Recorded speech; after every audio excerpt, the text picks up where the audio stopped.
Hello viewers, আসসালামু আলাইকুম। Welcome back to my YouTube channel. কেমন আছেন সবাই? আশা করি সবাই ভালো আছেন। আলহামদুলিল্লাহ আমিও ভালো আছি। তো এটা হচ্ছে গতকাল রাতের ভিডিও। তো সবার ইচ্ছে করছিল চটপটি খাই গরম গরম। প্রায় ২টোর দিকে কি আর করার, এর আগে রান্না করা ছিল, সেটাই আমি অনেকটা ফ্রিজে রেখে দিয়েছিলাম। তো যাই হোক, সব কিছু কেটে রেডি করে দিয়েছি। সবাই একসাথে বসে চটপটি খাচ্ছে আর খুব কথা বলছি, খুব এনজয় করছি, সবাই আনন্দ যার যার কথা বলছে। তারপর সবাই ঘুমিয়ে পড়লাম। সকালে দিক দিয়ে তো বাসায় গেস্ট আসবে, সেই উচিলে সব কিছু পরিষ্কার করে নিচ্ছে। তো বেসিংটা অনেকটা ময়লা হয়ে গিয়েছিল, তো ভাবলাম যে পরিষ্কার করে নিয়ে, তো বেসিংটা পরিষ্কার করার পর চলে আসলাম কিচেন রুমে, যে সকাল সকাল নাস্তা বানাবো, যেহেতু বাসায় মেহমান আসবে। তো এই তো এক চুলায় চা বসিয়ে দিলাম, সাথে আলু ভাজি করব আর রুটি বানাবো। যেহেতু বাসায় মেহমান আসবে, তো সকাল সকাল সব কাজ গুছিয়ে নিব, সাথে নাস্তাটাও করে নিব। এর ফাঁক দিয়ে আপনাদের কাছে চাইবো ছোট্ট একটি লাইক, আর যারা নতুন দেখছেন তাদেরকে তো বলবো অবশ্যই সাবস্ক্রাইব করে আমার পাশে থাকতে। আর ভিডিওটি ভালো লাগে যদি অবশ্যই শেয়ার করে দিবেন। আর আমার ভিডিওটি কেমন লাগে অবশ্যই কমেন্টে জানাবেন। এই তো বাবা সকাল সকাল বাজারে গিয়ে গরু মাংস, মুরগি যা যা দরকার ছিল সব কিছু এনে দিয়েছে। তো মা এগুলোকে বললাম সব কিছু সুন্দর করে কেটে দাও। এই তো মা লতিয়াগুলো কেটে দিচ্ছে, সাথে ভাগনাবও ছিল, তাকেও বলেছে যে তুমি একটু হেল্প করো আমাকে, আমি রান্না করব। তো এই তো লতিটাকে বসিয়ে দিলাম, ইলিশ মাছের মাথা দিয়ে রান্না করব। আরেক চুলা হচ্ছে মাংস বসানোর জন্য মশলাটা কষিয়ে দিয়েছি। তো মাংসটা হওয়ার পরে এই তো চিতল মাছগুলো ভেজে নিচ্ছি, এগুলো আমি টমেটো দিয়ে রান্না করব।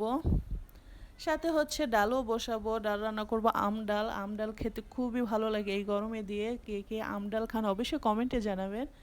তো এক এক করে রান্নাটা অনেকটাই শেষ হয়ে গিয়েছিল। তো মুরগিটাও রোস্টটা বসানোর জন্য আপুকে বললাম, তো আপু রান্না করে ফেললো। তো রোস্টটা রান্না করা শেষ, তারপর আরেক চুলায় পোলাও বসিয়ে দিলাম। তার ফাঁক দিয়ে আমি ঘরগুলো ভালো করে সুন্দর করে ক্লিন করে নিলাম, যেহেতু আমার শ্বশুরবাড়ির লোক আসবে, তো ভালো করে পরিষ্কার করে নিয়েছি। আর তারা পর্দা করে, তাদেরকে আর ভিডিও করার সুযোগ পাইনি, আর দুপুরে খাবারটাও ভিডিও করতে সময় পাইনি। তো বিকেলের দিক দিয়ে আবার খাবার দাবার আয়োজন চলছে। তো এই তো আমি এক এক করে সব কিছু টেবিলে রেখে দিলাম। বাঙ্গি কেটেছিলাম, সাথে তরমুজ, সেমাই, নুডলস এগুলো রান্না করেছিলাম, তো এগুলো আমি টেবিলে দিয়ে দিলাম।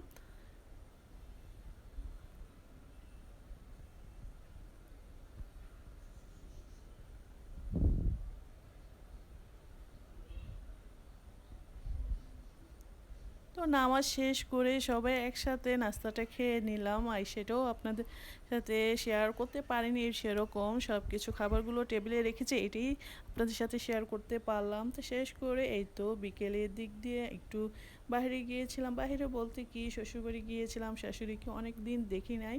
তো সবাই রেডি হয়ে গিয়ে বের হয়ে গেলাম। আপনাদের ভাইয়েরও ছুটি ছিল, হ্যাঁ হাফ বেলা ছুটি ছিল, তাই ভাবলাম যে এই ফাঁকে যাই। তো বিকেলের দিক দিয়ে বের হয়ে গিয়েছিলাম, শ্বশুরবাড়ির উদ্দেশ্যে রওনা দিলাম।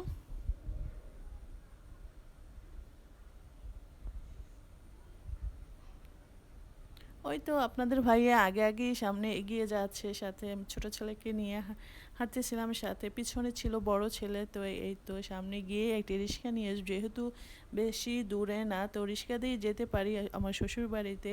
তাই ভাবলাম যে রিক্সা নিয়ে চলে যাব, বিকেলের দিক দিয়ে একটু ঘুরে চলে আসবো বাসায়।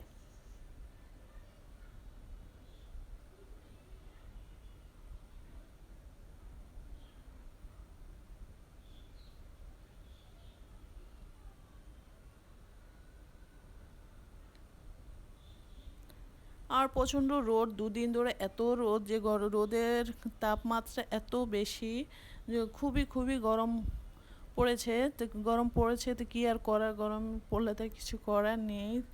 যাই হোক, আল্লাহ তাআলা দিচ্ছে এত গরম, জানি না কিসের জন্য এত গরম দিচ্ছে। তো যাই হোক, এই তো আমি রিক্সা করে চলে আসছি প্রায় বাসার কাছাকাছি।